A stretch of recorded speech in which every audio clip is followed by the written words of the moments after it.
तसं आमच्या मशीनमध्ये पण त्याची बटणं दाबा कसा कसा कसा कसा, म्हणजे मला पण निधी द्यायला बरं वाटेल ना. तसं आमच्या मशीनमध्ये पण त्याची बटणं दाबा कसा कसा कसा कसा,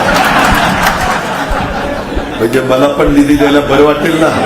बारामती लोकसभेसाठी सुनेत्रा पवार विरुद्ध सुप्रिया सुळे अशी थेट लढत होणार आहे. अजित पवार यांच्यासाठी ही निवडणूक प्रतिष्ठेची राहणार आहे. यामुळे त्यांनी बारामती मतदारसंघात प्रचाराचा धडाका लावला आहे. सुनेत्रा पवारांच्या प्रचारादरम्यान राज्याचे उपमुख्यमंत्री अजित पवार यांना एक वक्तव्य होण्याची शक्यता आहे. या आयोजित सभेत अजित पवार हे त्यांच्या ग्रामीण शैलीत भाषण करत असून यामुळे नागरिकांचे चांगलेच मनोरंजन होत असते. मात्र अशाच एक प्रचार सभेच्या वेळी निधी पाहिजे तर कसा बटन दाबा, आम्हाला मतदान करा, नाहीतर निधीबाबत हात आखडता घ्यावा लागेल, असे वक्तव्य अजित पवार यांनी केले होते. अजित पवारांच्या वक्तव्याची चौकशी करण्याचे आदेश निवडणूक आयोगाने दिले आहेत. दरम्यान अजित पवार यांच्या या वक्तव्याने विरोधक आक्रमक झाले आहेत. त्यांनी अजित पवार यांनी निवडणूक आचारसंहितेचे उल्लंघन केल्याचा आरोप करण्यात आला होता. याबाबतची तक्रार देखील निवडणूक आयोगाकडे करण्यात आली आहे. या तक्रारीची दखल राज्य निवडणूक आयोगाने घेतली असून पवार यांच्या या वक्तव्याची चौकशी करण्याचे आदेश देण्यात आले आहेत.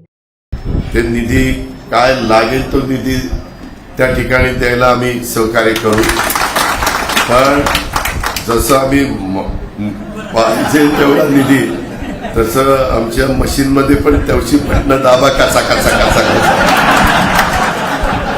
म्हणजे मला पण निधी द्यायला बरं वाटेल ना.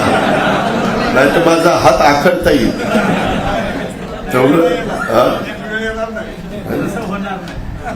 शिवसत्ता टाइम्स न्यूज ब्युरो इंदापूर. दे धडक बेधडक वृत्त देणाऱ्या आपल्या शिवसत्ता टाइम्स न्यूज चॅनलला लाल बटन दाबून सबस्क्राईब करा आणि बेल आयकॉनला क्लिक करायला विसरू नका.